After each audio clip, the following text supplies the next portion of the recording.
जय श्री राधे कृष्ण। आप सभी का आपके अपने YouTube channel VK Mishra present में बहुत बहुत स्वागत है।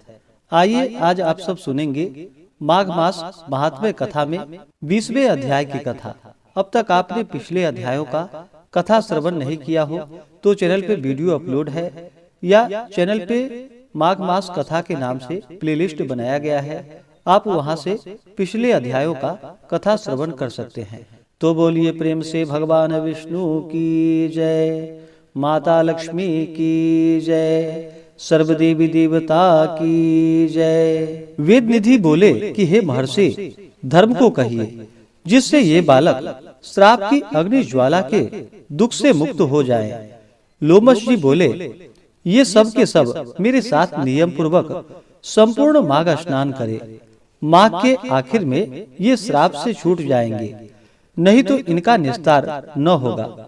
हे ब्राह्मण, मुझे यह पूर्ण विश्वास है कि पुण्य तीर्थ में माघ स्नान करने से ही लोगों का 7 जन्म का किया हुआ पाप तथा वर्तमान जन्म का सभी माघ स्नान से नष्ट हो जाते हैं। मुनीश्वर लोग किसी पाप का प्रायश्चित नहीं देखते, केवल उनका प्रायश्चित उत्तम तीर्थ माघ स्नान ही बतलाते हैं। पुण्य तीर्थों में पाप मिट जाते हैं।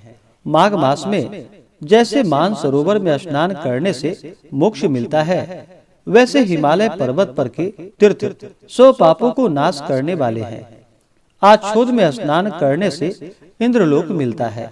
बद्रिकाश्रम के जंगल में माघ स्नान करना सब काम को देने वाला, मोक्ष प्रदान करने वाला, दुखों को दूर करने वाला और सब फलों को देने वाला है। नर्मदा नदी का माघ स्नान पाप नष्ट कर शिवलोक प्रदान करने वाला और यमुना में माघ का स्नान पाप नष्ट कर सूर्यलोक प्रदान करने वाला है। सरस्वती नदी का जल पाप नष्ट कर ब्रह्मलोक का फल प्रदान करने वाला है। हे द्विजवर, विशाल नदी में माघ स्नान का परम फल होता है। यह पाप रूपी ईंधन का दावानल है और गर्भ के कारण पुराने कर्मों को नष्ट करता है। गंगा जी में स्नान करने से विष्णु लोक की प्राप्ति और मोक्ष का होना प्रसिद्ध है। सरयू, गंडक, सिंधु, चंद्रभागा, कौशिकी, तापी, गोदावरी, भीमा, पयोष्णी, कृष्णा, वेणी, कावेरी, तुंगभद्रा और अन्य समुद्र में गिरने वाली नदियां में माघ मास में स्नान करने से लोग निष्पाप होकर स्वर्ग में जाते हैं। नैमिषारण्य में स्नान करने से विष्णु भगवान की समान रूपता पुष्कर में, ब्रह्मा का सामीप्य तथा कुरुक्षेत्र में माघ मास में स्नान करने से इंद्रलोक प्राप्त होता है। हे द्विजोत्तम, वेद हृदय में माघ स्नान करने से योग सिद्धि का फल होता है। मकर के सूर्य में प्रभास तीर्थ में स्नान करने से यह रुद्रगण होता है।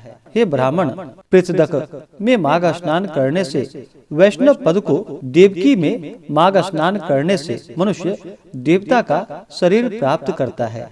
हे ब्राह्मण, गोमती में माघ स्नान करने से दोबारा जन्म नहीं होता। हेमकूट, परमकाल, ओमकारेश्वर और अमरकंटक में नीलकंटक तथा अर्बुद में माघ स्नान करने से शिवलोक प्राप्त होता है। हे ब्राह्मण, मकर की संक्रांति के सूर्य में सब नदियों में स्नान करने से लोगों की सब इच्छा पूर्ण होती है। हे द्विजवर, प्रयाग में माघ स्नान बड़े भाग्य से प्राप्त होता है, जहाँ पर स्नान करके पुनः गर्भ के दुख का नहीं देखते तथा विष्णु के पास रहते हैं। राजसु और अश्वमेध यज्ञ के फल से बढ़कर फल माघ मास के स्नान का होता है। अतएव संपूर्ण पापों को सहज नष्ट करने वाला उस प्रयाग स्नान का क्यों न लाभ लिया जाए। इस प्रकार से श्री पद्म पुराण के अंतर्गत माघ मास महात्म्य कथा में 20वें अध्याय की कथा पूर्ण हुई। तो बोलिए प्रेम से भगवान विष्णु की जय, माता लक्ष्मी की जय, भगवान श्री कृष्ण की जय, सर्वदेवी देवता की जय। इसके आगे की कथा जो कि आप अगले अध्याय में सुनेंगे। इसी प्रकार से कथा को सुनने के लिए, व्रत पूजा के बारे में जानने के लिए चैनल पे अगर आप पहली बार आए हैं तो चैनल को लाल बटन दबा करके सब्सक्राइब करें, साथ में बेल आइकन घंटी को दबाएं ताकि आने वाली वीडियो का नोटिफिकेशन आपको समय से मिलता रहे।